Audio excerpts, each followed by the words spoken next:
geru atọ ntị n'ala nụrụ ikoro ndanda ebe achọkọtakwado mma ekwu abịagba ama ihe riri n'ikpeazụ gerenụ ya nnọọ anyị Igbo mụrụ m Igbo m ji aba na Igbo m ji eme ọnụ bụ akụkọ ndị ahụ bịara ahịa na ụfọdụ akpụkpọ akụkọ dịgasị iche iche bụ ndị nke bịara ahịa n'ụbọchị taa bụ Tuzdee bụ abalị 21 nke ọnwa asaa afọ 2026 n'usoro ndị Igbo ji agụ ahịa ha tata bụ afọ mma n'ụtụtụ taa ndị unu ga-anụ olu ha bụ mụ nwa n'onwe m Uchenna Clever Godwin Ọnụọha nwa gramma ya zụziri nke ọma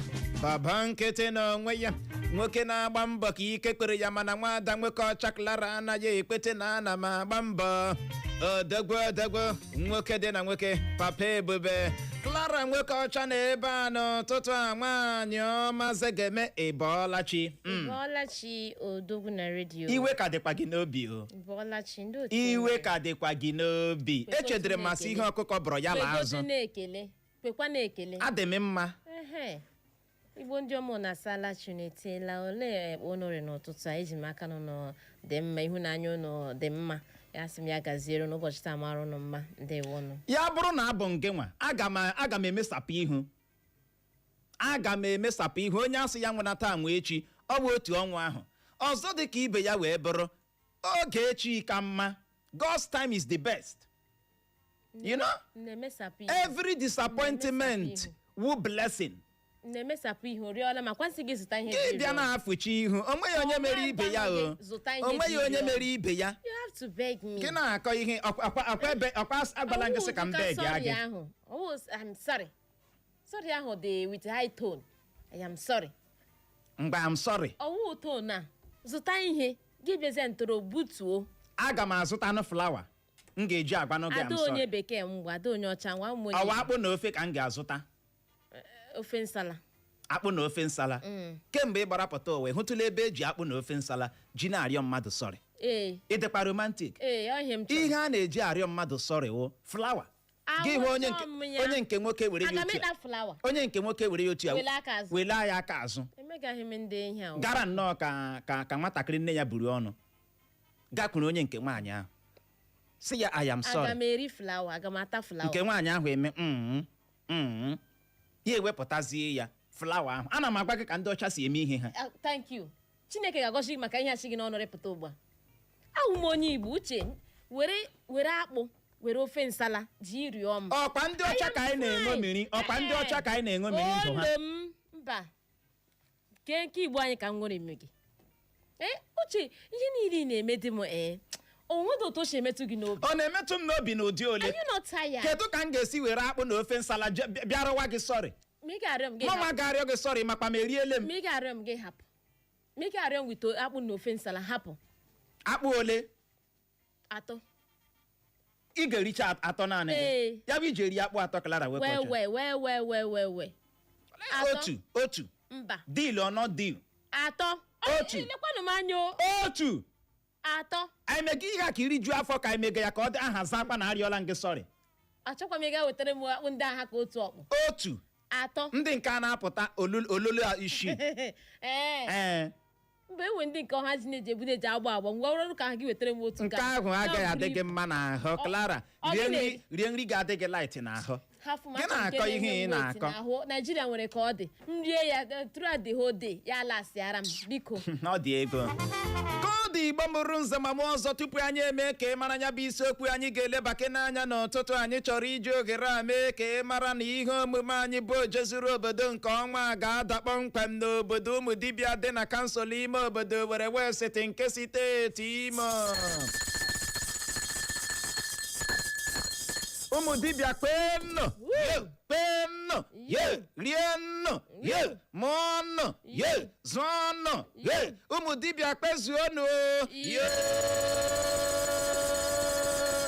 ime eko bịa ị ga-ama na eko bịara ma eko na-abịaghị nwanne eko abịaghị bụ na ha abịaghị n'ụbọchị Satọde na-abịa abịa bụ abalị 25 nke ọnwa Julaị a anyị nọ n'ime ya bụrụ onye obodo Ụmụdibia chebiri anyị na Comprehensive Secondary School Ụmụdibia ebe ahụ ka anyị ga-anọ eme oje zuru obodo nke ọnwa cheta na onye ọbụla mabutere oje zuru obodo amabutere 30,000 naira nakwa ọtụtụ ihe nrite ndị ọzọ so ya Eko FM ga-enye gị ya onye dị otu ahụ na mmadụ abụọ ma ọ bụ atọ onye eze ya ga-akpọnye ya ga-ayere bịa n'ụbọchị Wenezdee na-esote ya n'ụlọ mgbasa ozi redio anyị agba ha ajụjụ ọnụ gbasara ihe obodo Ụmụdibia na-asọ na nke ha na-anabata.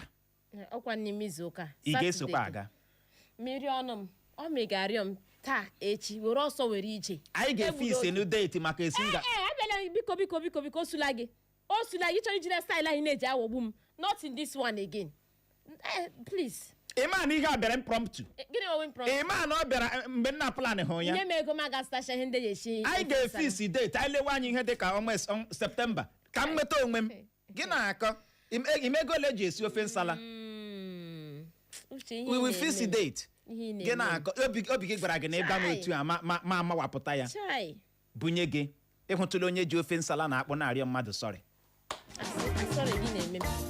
n'ala ndị ọcha a na-eyecha cockroach otu a bụrụ ya jiri ọsọrị just ihe ị ga-eme you na twinkling of an eye ka ga-abịa tinyewe date ị kara ịgbanụ na ofe nsala agụgbugo gị ọ bụ ihe ị kara ịgba m n'olu ọma ma amara ebe m ga-akpịfe ịga ya ọ dị egbe koodu Igbo bụrụ nze ma ọzọ na-abịa ịbịagbuwe oge ọbụla n'ụtụtụ anyị ga-abịa nnọọ leba ya anya bụ ogbunigwe a Kwankwaso bịara bịa luo na ya na Peter Obi nweta mmeri iche Naijiria n'ihe ha ga-eme iji fanyuo ọnọdụ enweghị nchekwa n'ala anyị pirikotom ka ọkụ bụ ịkpọ ndị oyi-oha-egwu terọrist na-akpa mkpamkpa bunye ha oche ha enwe ndakorita ntị tara ọchịchị na ịhụrụ metọdụ a na ọ na-awa ọkụ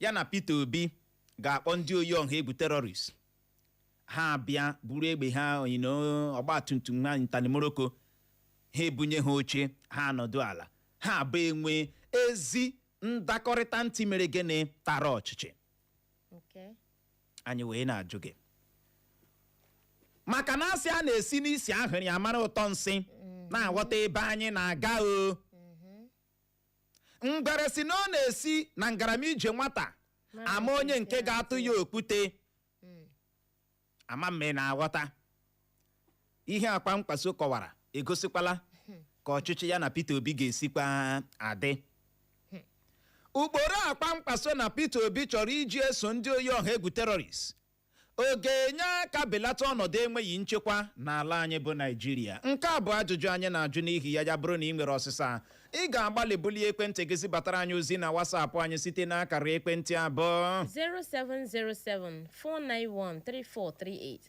0707-491-3438 anyị nọ live na Facebook n'ụtụtụ a gawa na Facebook ga-akiriwe anyị ruo Facebook chọwa Eko FM 100.7 Eko FM 100.7 maọbụ gị dee naanị Eko FM jiri capital letter dee naanị Eko FM ISIOKWU FM kliki ịkpam kiriwe anyị zibatara anyị ozi like kwa ma share ya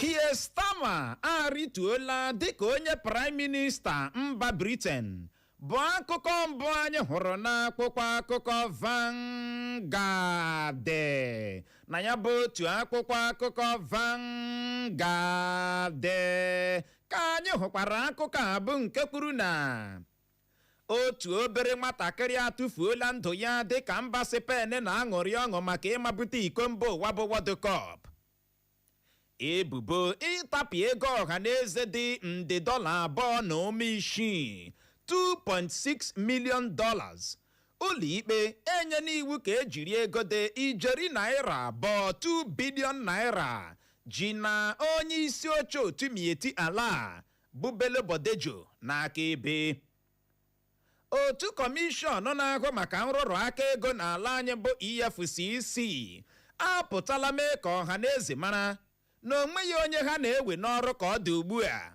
ma gwa ndị Naịjirịa ka ha legbuo ya anya bụ akụkọ ahụ a na-efesagharị n'ọdọ nzirịta ozi soshal midia bụ akụkọ ọzọ anyị hụrụ n'akwụkwọ akụkọ Vanguard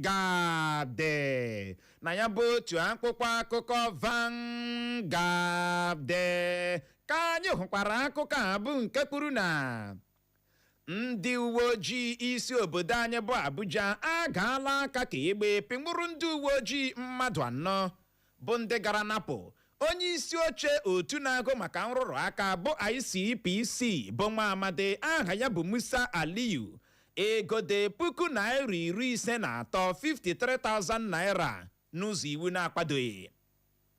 Ndị obu egbe agbagbuola ụmụ nwaanyị 2 n'otu obodo na steeti Plateau ebe ka ọ dị ndị obodo ahụ eme na ngagharị iwe gbasara ọnọdụ enweghị nchekwa bụ akụkọ ọzọ anyị hụrụ n'akwụkwọ akụkọ Vanguard na ya bụ otu akwụkwọ akụkọ Vanguard ka anyị hụkwara akụkọ a bụ nke kwuru na ya bụ akụkọ a na-akọ n'ala anyị bụ Naịjirịa ji ego dị tarị naira 80 triliọn naira n'ụgwọ bụ egbe ọnụ ka a na-agba ka ọchịchị etiti kwuru igirigi. Ọchịchị etiti akọwala ya bụ akụkọ a na-ebugharị na onye minista na-agụ maka nchekwa n'ala anyị bụ General Christopher Musa na-ama amụma ịgba arụkwaghịm akọwala ha ya dịka okpokpo asị. Uche akụkọ a bịara akwụpụ ụnyaahụ ọ na-aza wonda General Christopher Musa ọ na-agbakwa na arụkwaghịm na gịnị mere ọ dịkwa na mma ka ihe na-eme ya na ugbu abịala ugbu abịa si n'ọwụ asị ọchịchị etiti edibọnk gorum ahụ ha si ihe dị otu ahụ adịghị na onweghị mgbe General Christopher Musa chere echiche maọbụ kwute okwu ịgba gịnị arụkwaghịm. mana ọ wụrụ mba ndị ọzọ ka ịhụ na otu onye nke chikwe jiri nwayọọ steepụ ọda resign ya ahọpụtakwa gịnị onye ọzọ.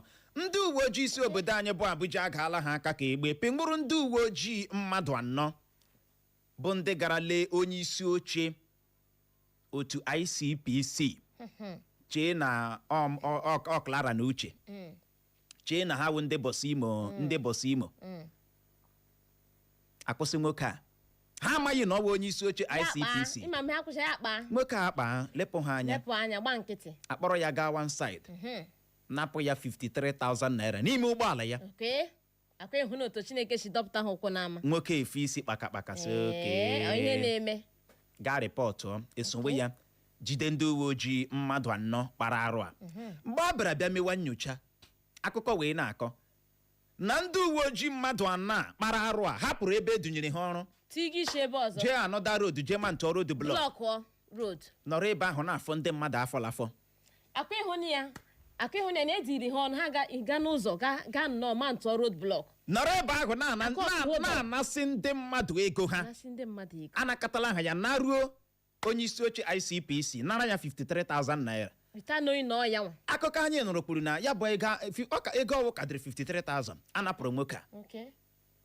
Ndị uwe ojii nwaanyị ọma a sị na ala anyị n'ego ha na-akpọ 80 triliọn naira na ala anyị ji n'ọwụ okpokpo asị. Ọchịchị etiti si n'ọwụ okpokpo asị n'ọwụ ịgba ọnụ ka ndị na-akọ akụkọ dị otu a na-agba na ego ala anyị ji erubeghị 80 triliọn naira ọwụ exaggeration.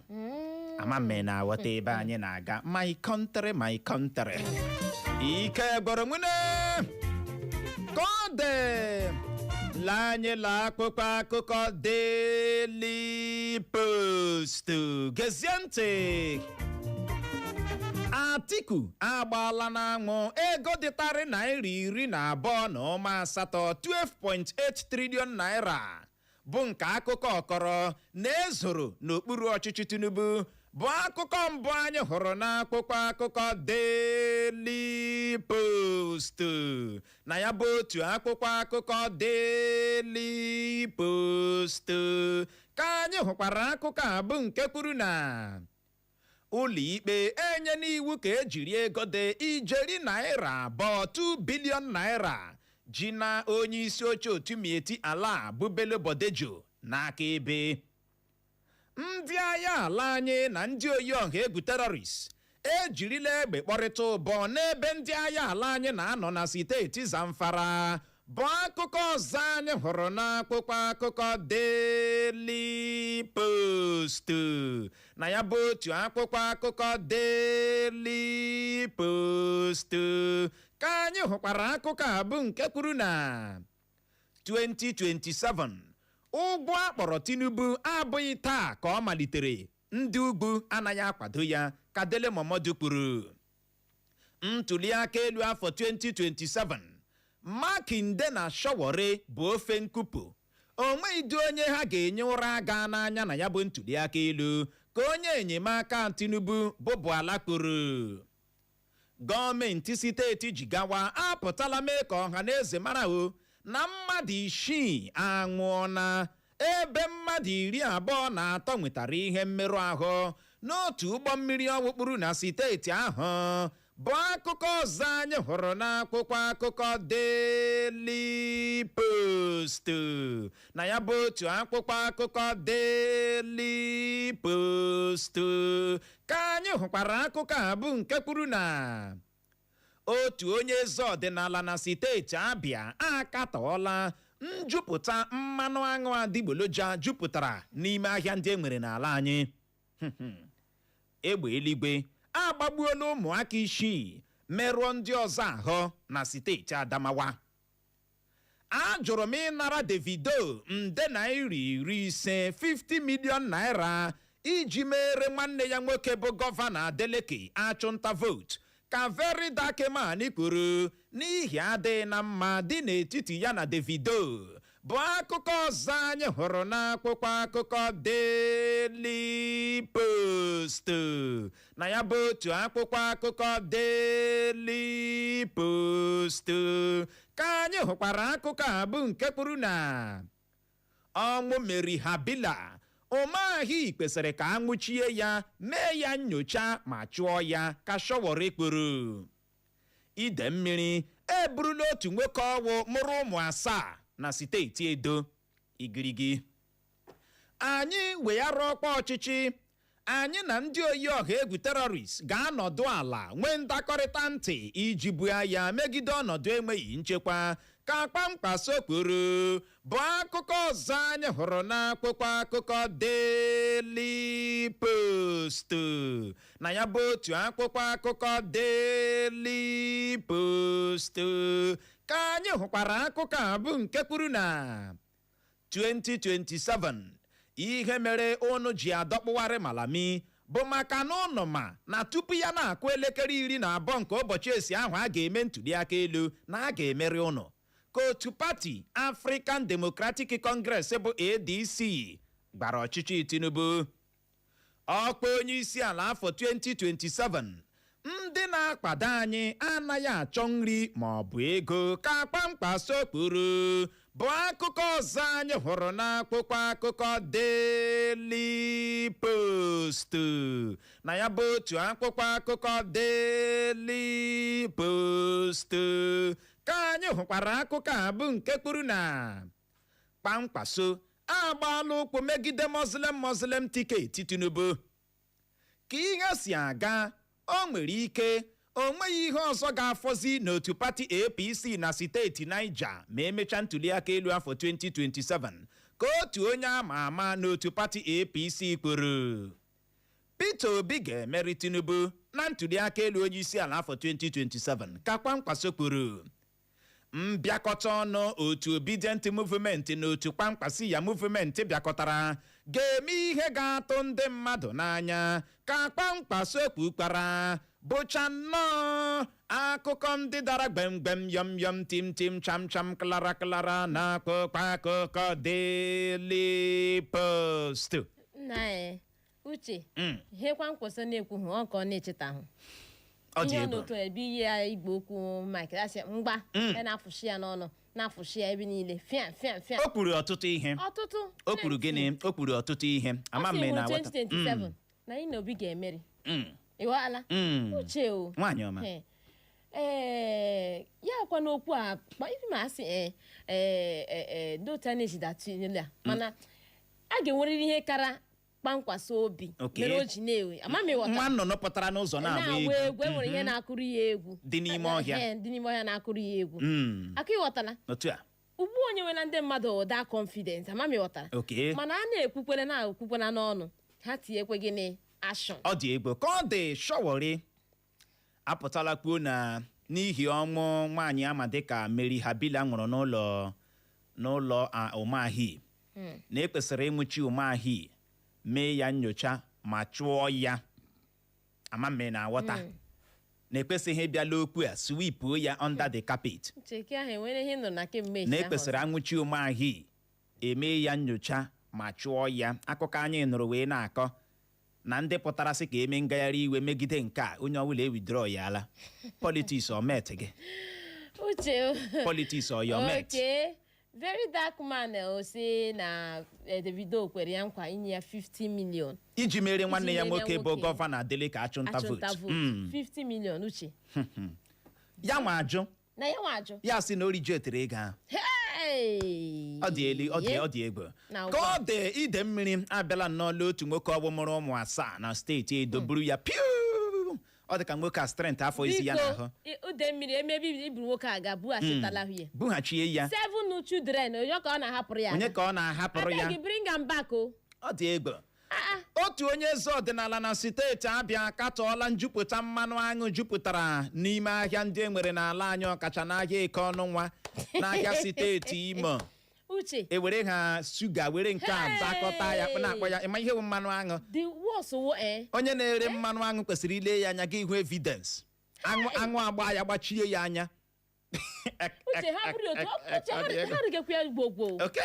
ndị mmadụ zụgakwa ya gwogwo chee na ọ bụ ezigbo mmanụ aṅụ ka a na-aṅụ na wow uche anyị jikwa ka anyị eme onwe anyị mmanụ aṅụ a na-agwa gị Clara ere ezigbo mmanụ aṅụ o nwere mgbe anyị dị na nwata ịma anyị na-aga achụ ihe a na-akpọ mmanụ aṅụ anyị na-aga achụ ya mgbe anyị dị na nwata otu ị hụrụ m nwe ihe na-emefu anyị na-ekpuchala ịlọ n'otu a ihe agba gị ma baa n'ime ya otu gbegbe ya na-apịa m Clara inweta ya gị na ọsọ ya achụrụ gị ime ọ na-efe n'elu o nwere staịlụ a kụziere anyị mgbe ahụ a sị gbara ga-ekụọ mpe pịam ịma n'ala anwụ akpụfere gị nọrọ n'ala ebe ahụ na-arachara m ihe gị Clara ịrachara ihe gị mara ihe mere nwaanyị ji akpọ di ya honey gị mara ihe mere nwoke ji akpọ nwaanyị ya honey mana elewe honey nke ugbu anyị na-ahụ n'ahịa nne ya anọghị ebe ahụ a na-erekwe ya ndị mmadụ na-azụkwa gwudongwudongwudo echasị kerịaga gị marakwa ihe ị na-eti n'ọnụ ọ dị egwu ka anyị gaa nnọọ n'akpụkpọ akụkọ hon onye isi ala Tinubu emeela ka ọha na eze mara na ọ họpụtala mmadụ 26 n'ọkwa ọhụrụ bụ akụkọ mbụ anyị hụrụ n'akpụkpọ akụkọ hon na ya bụ otu akpụkpọ akụkọ hon ka anyị hụkwara akụkọ abụ nke kwuru na Okechukwu Uchenna Uche Ụka abụghị eze ma ọ bụ onye ahọpụtara ịbụ eze obodo ụzọ agba ka a marịkpakporo Ukporo Tinubu webatara n'okwu gbasatara akụnụba ala anyị na-amịtara steeti Imo mkpụrụ dị mma ka onye nwere mmasị iji ọkọlọtọ otu pati APC azọkwa gọvanọ steeti Imo bụ Chief Charles Orie kwuru ya bụ akụkọ ndị anyị hụrụ n'akwụkwọ akụkọ ka ọ dị akụkọ wee selite na onye isi ala Tinubu ahọpụtala mmadụ 26 n'ọkwa ọhụrụ amame na wọta ịtụtụrụ akwụkwọ akụkọ họn gị ji nwayọọ mee gịnị gụzie ya ka ọ dị apụtala ha ma ọkwa mee ka ọha na eze mara na nwa amadi aha ya bụ Maazị Okechukwu Uchenna Uche Ụka abụghị eze ma ọ bụkwa na onye ahọpụtara ga-abụ onye eze obodo ụzọ agba Ancient Kingdom bụ nke dị na kansụl ime obodo Ikeduru nke steeti Imo ejikwa na ohere a na-adọ ọha na eze aka na ntị si ihu nwoke a akpọla ya eze emesokwala ya omume dịka gịnị eze na ụlọikpe nyere iwu ụlọikpe amachiela ya amamme na aghọta na onye ahụtakwala ya dịka eze na onye ahụ takwala dịka onye ahụ pụtara ga-abụ gịnị eze na-aghọta ya bụ ihe ugwu ruru eze na ga-enyekwala ya ahụ. otu a ka ya esi wee maa ya bụ ọkwa bụkwanụ nke si n'aka Chief Chris mụ na onye amarịkpa bụ onye wegara ya bụ okwu n'ụlọ ikpe bụkwanụ onye a na-etu obere nwa n'ebe agụ mbọ. Aha Uche makwa ihe ọ dara gbirigide m ama m na-aghọta wee bụrụ ya nke a bụ akụkọ anyị hụrụ n'akwụkwọ akụkọ ya daa Ukporo Tinubu webatara n'okwu gbasatara ọnọdụ akụnụba ala anyị na-amịtara steeti Imo mkpụrụ dị mma ka onye nwere mmasị iji ọkọlọtọ otu pati APC azọkwa gọvanọ steeti Imo bụ Chief Charles Orie kwuru. Chief Charles ọ na-amịtara anyị mkpụrụ. Ọ na-amịtara anyị mkpụrụ. Ọ ajụjụ ka na-ajụjụ. Ọ na-amịtara gị nwa ama m mpaghara ka anyị ama m maka ahụ ọmụwabi. Mana ọ sị ọ na-amịtara anyị mkpụrụ dị. Ababela weta. O wee bụrụ ya. Ka ọ dị Igbo mụrụ nze ma mụ ọzọ lee anyị la akwụkwọ akụkọ Punch. Gezie ntị. Drake ji agụ egbu atụfuola $1.5 million $1.5 million o ji gbaa chaa n'ihi mmeri mba Spain meriri mba Argentina bụ akụkọ mbụ anyị hụrụ n'akwụkwọ akụkọ Punch. Na ya bụ otu akwụkwọ akụkọ Punch ka anyị hụkwara akụkọ abụ nke kwuru na ndị chacha riri m nde naira ise $5 million dị ka agbachara amamaka iko mba ụwa bụ World Cup ka Destiny Etiko ji eme ihe ejije Nollywood kwuru. Etinyere m ndụ m n'ihe ize ndụ iji hụ na e nwere udo na mpaghara Niger Delta ka Jonathan kwuru. Uche nwanyị ọma ka anyị nụgadị nke Drake na nke Destiny Etiko uche ọtụtụ nde apịawara ha azụ ama m na-aghọta. ị hụrụ kọpụ ya eburu ọtụtụ ndị emere ha ụtọ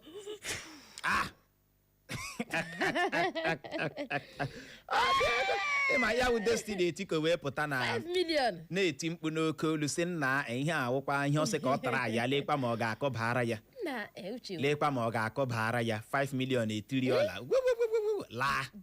Drake gbalịkwara $1.5 million dollars ama m na-aghọta ego a ga-enye mmeji bara onwe m nnukwu ego mana ọ bụrụ na ọ sụrụ ya bụrụ na ọ sụrụ ọ dị egwu ebelebe kara ime gene Igbo o wee bụrụ ya ka ọ dị Igbo mụrụ nze ma mụ ọzọ ọ bụ n'ebe a ka anyị ga-enye ya rekọm iji hụ ohere jee ṅụrụtụ mmiri ma kpacha akpịrị ya bụrụ ma anyị lọghachie anyị eleba ya anya bụ isiokwu a anyị ji wee wụchaa n'ụtụtụ taa bụ nke gbadoro okwu n'Okwu Kwankwaso kwuru na ya na Peter Obi nweta mmeri ichi Naijiria na ihe ha ga-eme iji fanyuo ọnọdụ enweghị nchekwa n'ala anyị pirikotom ka ọkụ bụ ịkpọ ndị oyi-oha egwu terọrist na-akpa mkpamkpa bunye ha oche ha enwe ndakorita ntị mere gịnị tara ọchịchị ama m na-aghọta. Anyị wee na-ajụ gị sị Ukporo Kwankwaso na Peter Obi chọrọ iji eso ndị oyi-oha egwu terọrist ọ ga-enye aka belata ọnọdụ enweghị nchekwa n'ala anyị. Ya bụrụ na ị nwere ọsịsa zibatara anyị ozi na WhatsApp anyị nakwa na Facebook anyị lọghachie ya bụ dara anyị tanyere eze anyị arazie ya ka ọ dị dadarara nọrọkwa ebe ahụ agagharịkwala agagharị. My people, this information na for men dem wey dey get urine problem whether na excess urination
(0803-714-0368).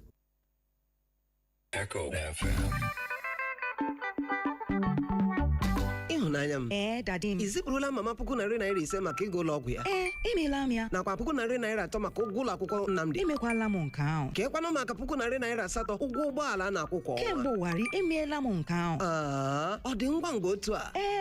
MPF Microfinance Bank na-eme ka ihe niile na-aga siriri weriri. Maka obi ụtọ dị n'ibite ego ngwa ngwa nke ọmụrụ nwa ya dị nta, maka ndị ọrụ bekee, ndị achụmnta ego, ndị ọrụ ubi nakwa ọtụtụ ndị ọzọ. Mee ka azụmahịa gị gbasaa, chekwa ego gị n'ụzọ pụrụ iche, nweta akara nchedo ego nke dijitalụ nakwa enyemaka ndị ọzọ kwesịrị ntụkwasị obi. Pịa kpakpando 577 na hash ka imepe ọkwa ego na MPF Microfinance Bank taa, maọbụ budata ngwa mkpanaka anyị na Google Play Store maọbụ na App Store. Gaa n'alaka MPF Microfinance Bank ọbụla dị gị nso ka ịghọta na ụlọ akụ dị. MPF Microfinance Bank na-eme ka ndụ dịrị onye ọbụla mma.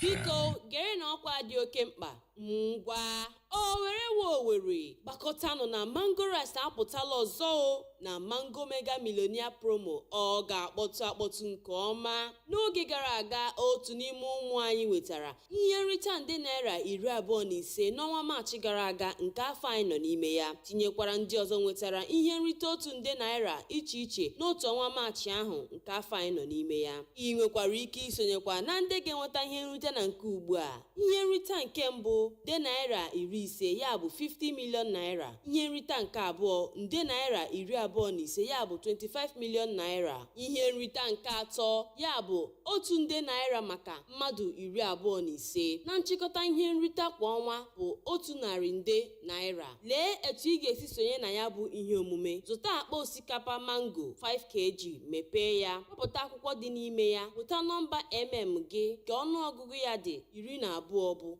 12 digit nọmba, ma ziga ya na nọmba WhatsApp dị na kaadị ahụ. Ozugbo aha gị abanyela. Atụfukwala oge ọbụla maka ị nwekwara ike ịbụ Mango Millionaire ọzọ anyị nwere. Ma ọ bụghị Mango Rice, ọ bụghị ihe ọzọ. Mango Rice, chie jollof, chie Mango Rice. Daalụ maka ige ntị. Echo FM. It's like a symphony. When your heart needs care, We are here, always sincere. healing hands, compassion, true. Dedicated care just for you. Saint Aloysius, we stand by you, your health, your life. Day and night, strong and true. Saint Aloysius, caring for you. Because every life matters and every heartbeat counts. Saint Aloysius Hospital is located at Umudike Egbema along Asa Road, off Etekuru Roundabout, Ohaji Egbema Local Government Area, Imo State. We specialize in obstetrics and gynecology, internal medicine, general surgery, ophthalmology, orthopedic surgery, urology, laboratory services, and dialysis. Contact us today on 0906 468 7358. 0906 468 7358. Saint Aloysius, we care, but God heals. It's glory.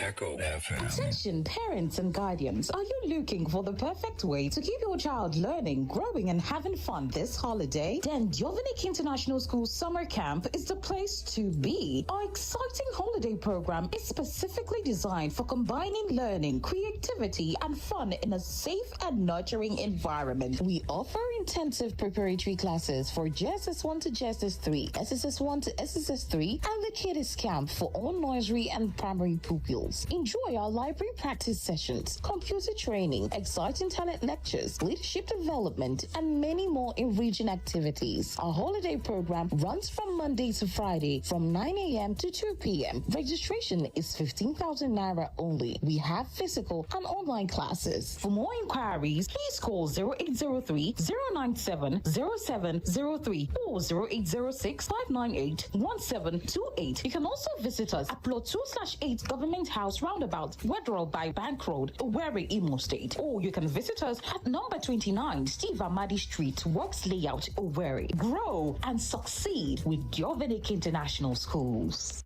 Echo FM. Admission. The Assemblies of God Bethel Seminary, Umudibia Nekede, along Federal Poly Road, Owerri, has commenced admission for 2026-2027 academic session. The school has well-qualified teachers and equipped computer and science laboratories. At Bethel Seminary, our results speak for us. We groom our students to be God-fearing. Parents and guardians, bring your children and wards for admission into crèche, nursery, primary and secondary school for academic, moral and spiritual excellence. Entrance examination holds on July 25, 2026. That is 25th of July, 2026. Time 9 a.m. prompt at the school compound. For more inquiries, call 0803 885 4684. Again, 0803 885 4684.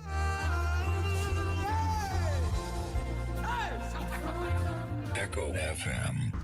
1 year of impactful conversations, 1 year of inspiring change, and 1 year of building community. Serenity TV Podcast proudly invites you to its 1 year anniversary symposium themed Beyond the Screen, Building Influence, Creating Impact. Join accomplished business leaders, entrepreneurs, media professionals, policymakers, and thought leaders as they share practical strategies for turning influence into opportunity, leadership into impact, and ideas into lasting success. Date is on Saturday, the 25th of July, 2026. Time, 11 a.m. prompt. Venue, Tripod by Pedestal Hotel by Port Harcourt Road, Owerri, Imo State. Don't miss this opportunity to learn, network, collaborate, and grow. Reserve your seats today by calling 0812-613-9501 or 0913-364-0397. Serenity TV Podcast 1 year anniversary symposium. Be there, be inspired, be a part of the impact. Echo FM. Admissions.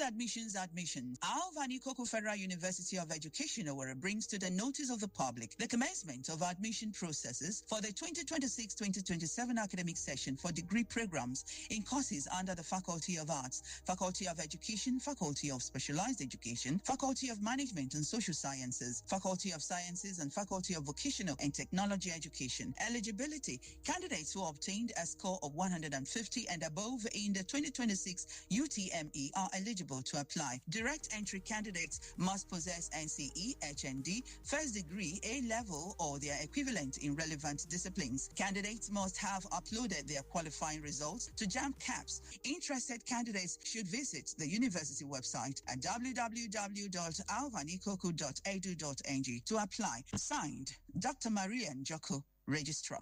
Echo FM. Will your child graduate with just a certificate or with skills that create opportunities? The Good Kiddies World of Entertainment Limited, in collaboration with Imo State Council for Arts and Culture, presents our skill acquisition program for children, teenagers, and adults. Give your child a head start. Learn creativity, confidence, entrepreneurship, self-reliance, and problem-solving hands-on skills for a brighter future. They will learn liquid soap production, lip gloss production, resin crafts, air freshener production, earring and necklace making, packaging skills. A certificate will be issued to all who participated in the training. Registration is now open till July 31st. Registration 3,000 naira only. Venue, former FSP Park, Mbari Street, Ikelebu, Owerri, Imo State. For more inquiries, call 080-6019-0259. Many graduates have results and certificates, but no opportunities. The earlier they start, the greater their advantage.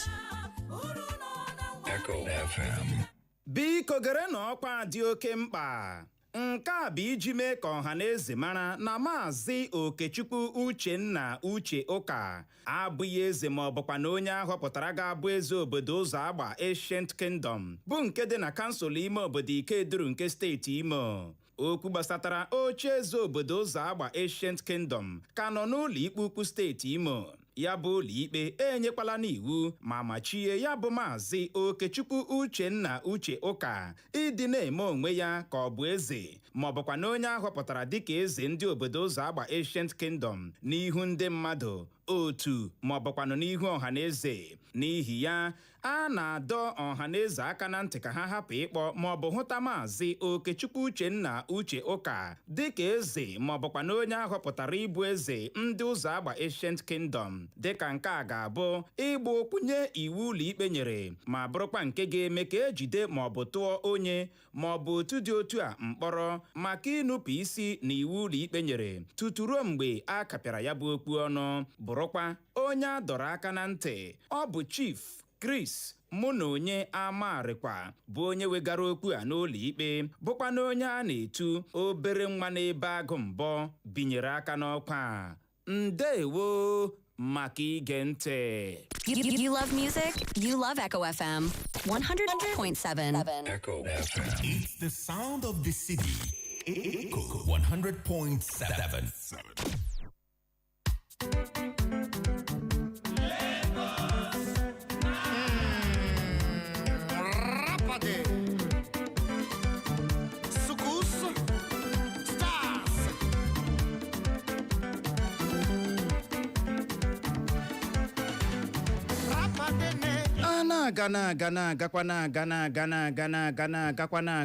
agakwa ma a na-agarubeghị ebe a na-aga ije ka bụkwa ọgịga ọnụ anaghị ezu ike ma ọ na-atachaghị ihe ọkpọ ka ọ dị anyị alọghachiela. Kwankwaso bụ osote Peter Obi na ntuliaka elu agaji ime n'ala anyị n'afọ 2027 ọ na-abịa abịa apụtala kwuo n'ihe ha ga-eme iji fanyuo ọnọdụ enweghị nchekwa n'ala anyị pirikotom ka ọkọ ma o nwee ka ha si nweta mmeri na ntuliaka elu afọ 2027 bụ ịkpọ ndị oyi-oha-egwu terọrist na-akpa mkpa bunye ha oche ha enwe ndakorita ntị tara ọchịchị. Anyị wee na-ajụ gị sị Ukporo Kwankwaso na Peter Obi chọrọ iji eso ndị oyi-oha-egwu terọrist ọ ga-enye aka belata ọnọdụ enweghị nchekwa n'ala anyị. Cheta na mgberesi na ọ na-esi na ngarama ije nwata amara onye nke ga-atụ ya okwute na-agwọta ya bụ ihe ya bụrụ na ị nwere ọsịsa ị ga-agbalị bulie akara ekwentị ndị abụọ 0911-20,022 0911-20,022 maọbụkwanụ 0707-454-1014 0707-454-1014. ji kpọbata gakwa n'ihu zibatara anyị ozi na WhatsApp anyị nakwa na Facebook anyị n'ụtụtụ a. Ịbọọlachi ị ka nọ ya? Ngwanụ ị ga-agbalị kpọghachie ọ bụghị anyị nwa kụchapụrụ gị ọ ga-abụ ikuku ọ n'ebe ahụ n'ụtụtụ a. Uchenna Keleva Ọnụọha. Ụtụtụ ọma. Hello, Chidi nwa gara mma. Adị m mma o. Godwin Eko FM. Okwu ka dara uche Godwin and Clara. Chukwudi ndewo. God bless you. I will praise God. Esi m Douglas akpọ. Ndewo gaa n'ihu. Okwu Kwankwaso bịara bịa luo. Ka m si hụta ya ọ dịkwa mma. For me, ka ihe godu ha di ticket, ka ihe godu ha ohere ahụ. Ka ile godu ma ọwụ mgbanwe ọ ga ha adị. Ihe megodu ka akpọgodu ndị a ma ọ bụrụ na ha abata ka ọ fọkwa n'ihe ya na ya ga-eso. Ya gazie ka ndị ọzọ nwee ike tigo ọnụ. Ndewo Ịbọọlachi. Ịbọọlachi dike dị ọra mma. Nwoke ọma enyi ọha. Asalugo keke ndala. Adị m mma o. Ọka Maazị Godi Ekechukwu. Ndewo. Uche biko awụ na-emecha program a dị kpọọla anyị prezident. Biko jọkwara anyị asị ego a na-ekwu ekwukwu si na federal gọọmenti ji ha sọwụ ya ha gwa na anyị ego ole eji ka anyị marakwana ego ole eji anyị. Ọ dị mkpa ọ dị mkpa ka anyị ga-amata ego ole eji jide anyị amarakwanụ ebe a sị na aka bụ ihe ha ji. So abịakwa n'isiokwu ikwuge dịka ikwu uche gwakwa onye ọbụla anya ka ihe agbanwe m akpata ihe Kwankwaso na Peter Obi kwuge na ha ga-akpọ ndị oyi-oha-egwu ha na ha bịa nọ na round tebụl abịbịa jụmasịla ihe a ga-emere na obi adị nnụ mma ma ihe na-aga emere na obi adị nnụ mma ma otu n'uche awụsa nkwa ọgụ. Uche ya dokwe ego anya data onwe ihe ọbụla a ga-eme nwa ndori ya elepụghị anya na akpa egwusi ihe ọbụla na-ahụ na ahụ mee oge rukwe mgbe ha richaa ya akọ ha n'ọnụ a ga-achọkwa ihe a ga-eme. Echeghị m na federal gọọmenti wepụta obi ha today si na Boko Haram ma ihe ọbụla akpọrọ ha onwe ha na mmụọ ga-agwụ na Naijiria taa. Naijiria nwere capable army, enwere intelligent army, enwere whatever it takes to wipe these people out. Keji wuru anyị na-eti ekwuchi ndị etinye Kwankwaso na Peter Obi si ebe gawa ọ ga-enye ha nsogbu ya gaziere na ha nka Godi Ekechukwu. Ya gaziere gị Godi Ekechukwu. Ogbuopi nwere plan. Ịmakwa n'ihe ha ji kwuo ihe ma mewatara. A ga-enwekwa strategy ha ọzọ ha nwekwara ike iji. Ịma ndọrọndọrọ ọchịchị dị omimi. Thank you. Ọ dị omimi. Thank you. Barnabas Izuchukwu Ikeji na Facebook anyị ka ozi batara ozi ya ọ sị na ọ na-asọpọtụ ebe Peter Obi na Kwankwaso okwu n'okwu a na first nye ndị a udo nyekwanụ ha condition ha ma jụ irube isi na ya nwanne gị tizie ha ịchaka ọ dị egwu Lucky Boo ọsọ ụtụtụ ọma a na-etu gị bullet isi ama Igbo street ọsị ọga Godwin na ọga ya awa ọkọ ọkwa ị na-aghọta na ọ gaghị gịnị awa ọkụ ma ọ bụrụ na ọ bụ ihe a ga-eji eme kampen na well ka anyị nwee ntụkwasị obi n'ebe Chineke mere gịnị n'ebe Chineke dị anyị ahụ na nke gị n'ụtụtụ a Daddy Osi Ọgbakụ zibata ozi ya ọ sị Peter Obi na osote ya bụ Kwankwaso n'okpuru a ha chọrọ iji ebu agha megide ọnọdụ enweghị nchekwa na ọwa welcome development na mana ọ na-achọ ịgwa ha na ha kwụsị ịdị na-agba atụmatụ ha na-aṅụ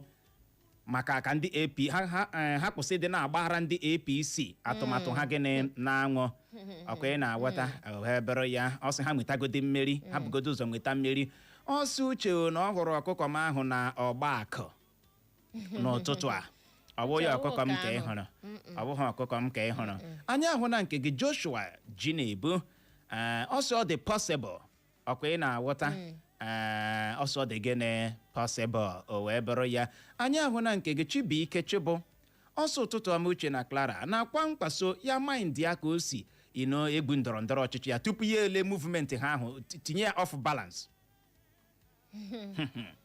ee ọ dị egbo ka anyị dọbara ihe ebe a ike gwara ị bọọla chi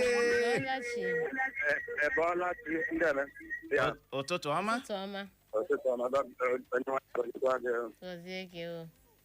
Uchenna kala dekwa gị maka ozi wepụtara anyị lee anya na mgbe Goodluck na nwanne nwoke ewu president of this country enweghị nsogbu na Niger Delta ha gara dapụlet ha na ha kparịa ekwu ka ewu eziokwu mgbe emechara mitin ahụ ihe gbasara ọgbaghara nwere na Niger Delta ọ dara mba so onye ọbụla eme otu o ji mee abịakwa n'Imo steeti mgbe Rochas gọvanọ of this state o mechara mee ka anyị mara dat na ya wụ the governor of ndị ohi wụ governor of ndị kidnapper allegedly wụ governor of chere o kwuru ekwu tinye allegedly na ọ dị mkpa lee ka m gwa gị yes well allegedly anyway ọ bụghị anyway allegedly ọ sị ihe a ji kwuo ihe ahụ wụ na ha niile marakwa na ya ka ha na ihe ọlọ chọrọ ime ha taa na ya ga-emeghe ya na ụdị ya dị otu onye ọla sọrenda egbe bikọs onye chọrọ ihe ọ na-achọ na ya ka ya ike ahụ mgbe o mechakwara n'ihe ahụ Imo steeti dere chi ụlọala kọmitie mgbe ya zikwa mma ha na decide na ha achọghị ime ya mara ji ewerezie dị ọda wana gwazie ha na ya na ha okwu ya memi na onye ọbụla n'ime ha akwe nọrọ ihe ahụ ya ụrụ maka ya ọ ma ha nwee ike gwa ha ụkwụ ọwụ ha na-eri ọha biko bọta ọwụsị ha ele ihe nsogbu unu ndị Biafra elekwana ihe nsogbu unu ele ihe nsogbu unu ka anyị nwee ike na-aga si Naijiria wụrụ ebe obibi nye ọbụla ọwụ ihe niile ka eji egbe na ọgụ na-aga otu aka ọha m n'ọnụ ya ndewo ya gaziere gị aghọtara m ebe ị na-aga mana allegedly ahụ dị oke mkpa ị bọọla chi isi n'ime redio papụta ga-ekpọghachie ọ n'ebe ahụ Ebolachi Uchenna Clever Nwonoha ụtụtụ ọma nwoke ọma enyi ọha nwa Godwin ndewo abụ m Rodari Chima oke gaa n'ihu ịma ihe ndị nke ikpeazụ kwuru asọpọtụrụ m ịga mgbe Rochas chịwara Imo steeti ọ ihe a ka o mere kpọọ ndị oyi-oha-egwu bụ okpohoku ha wee bịa ha wee dakọrịta ntị ọ ga-abụ na ọtụtụ ndị ọha ji n'ime ya ha wee wụsa ngwọgwụ otu wee jiri Imo ga-akpadoro m ka Peter Obi na inye oke wee mee nke a ndewo ya gaziere gị nwoke ọma kelere m ndị be m ndị ụmụ ọnụ ya gazichara ọnụ ndị ọma ị bọọla chi Uchenna Clever Godwin Ọnọha ndewo Lara, ụtụtụ ọma o. Ụtụtụ ọma nwoke ọma o. Tati, onye si ụmụọdụ amapụ okuku akpọga. Okay.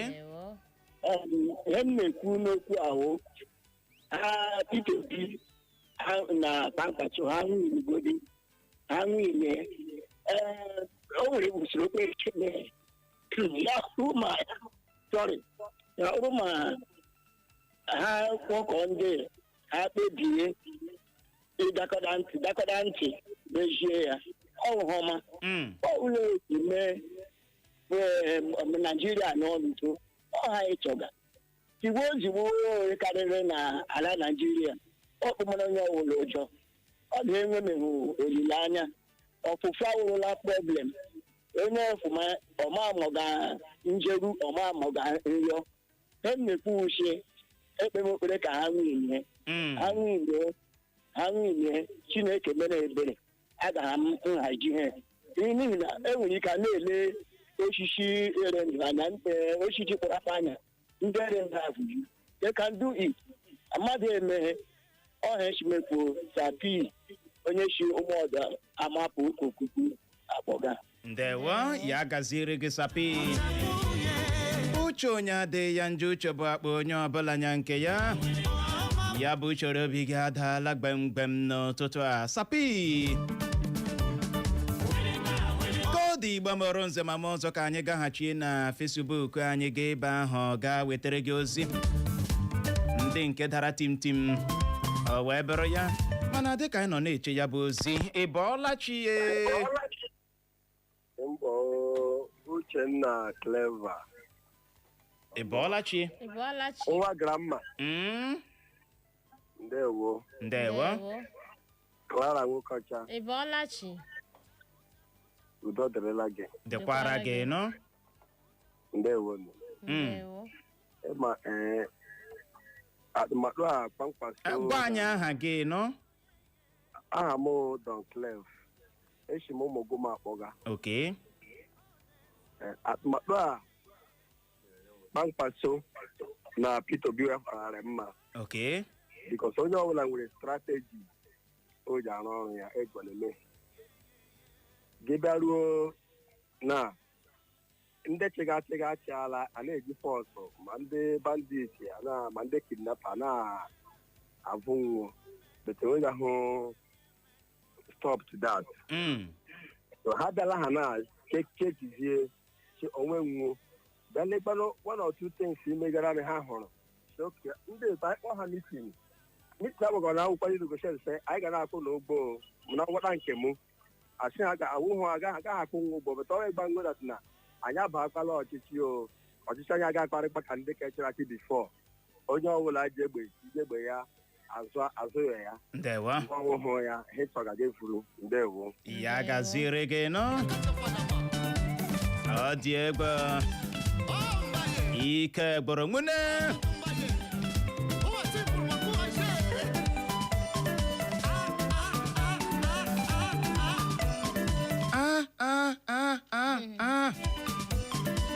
amamena wata nwune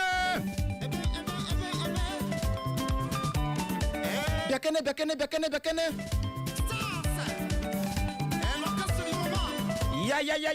Ya. Salamanca. Sasa. Sonso. Manka ga-adị na-ada Clara Nwokocha sọnha na ntị mana o mere eme. N'afọ 19 kiri mgbe anyị gara panya. Ịma mgbe anyị gara panya? Mgbe anyị gara panya. Mgbe anyị nwere ebe m nọ.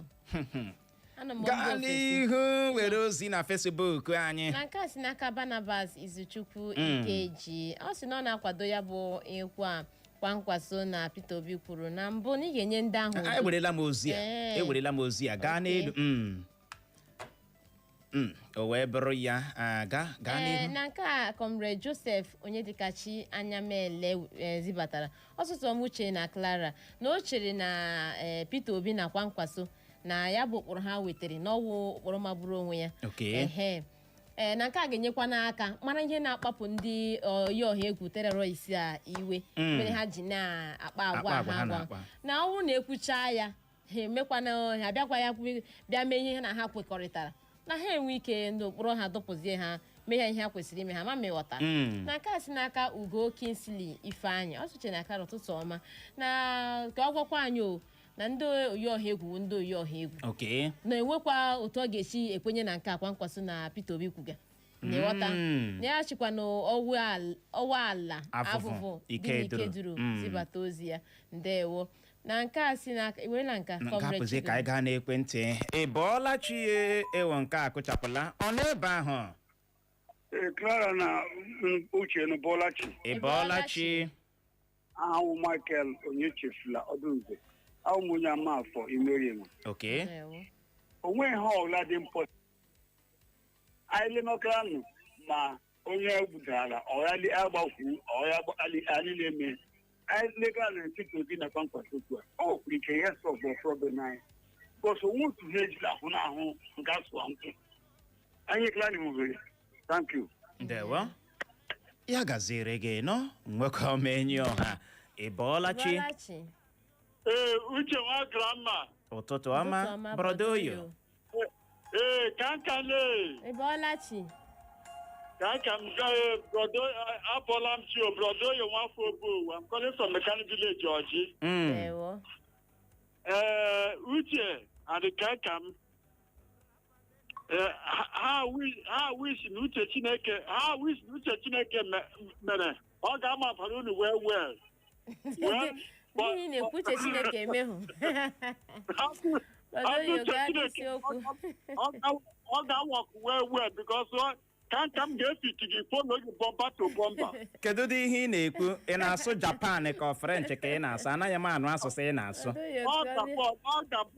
ọ ga-abọọdụ ka m dụsụga oge gị agaala ngwanụ omega ịkpọghachie ihe dị ya n'obu na atụmatụ a Kwankwaso kwuga-adaba anyị achọ ha mkpafọ ọbara n'obodo a adị ebe ọ chọpụtara na ndị ya meghị ihe a nwere nọ ha n'ukwu hụkwadị na a ga-akpọ ha aha ka a ga-akpọ ha aha gbabie ka mmiri I still remember Brodoyo nwafọ obowo ndewo ya gaziere gị Brodoyo Comrade Mpadek Chidozie nwe osisi ụmụ ọkanne dị na ọha ji egbe ma zibata ozi ya ọsọ ụmụ ọkanne bụ the most peaceful community enwere na steeti Imo na okpenye hụ na ihe Kwankwaso kwuru na ọwa crime ọwa arọ mmadụ gọọmenti na ndị uwe ọha egwu terrorist inwe ndakorita ntị na ị gaghị negotiate na only negotiation gị na ha ga-emewe ikpochapụ ha ya gaziere gị nọ Mpadek Chidozie Nwosu Comrade Mpadek Chidozie Nwosu ka ọ dị Igbo mụrụ nze ma ọzọ ọ bụ n'ebe a ka anyị ga-enye ya rekọm iji hụ ohere nabatawa ndị ọbịa anyị na ha ga-anọrị maka na akpọrọla ha n'ahịrị n'ụtụtụ a n'ihi ya ka ọ dị nọrọkwa ebe ahụ agagharịkwala agagharị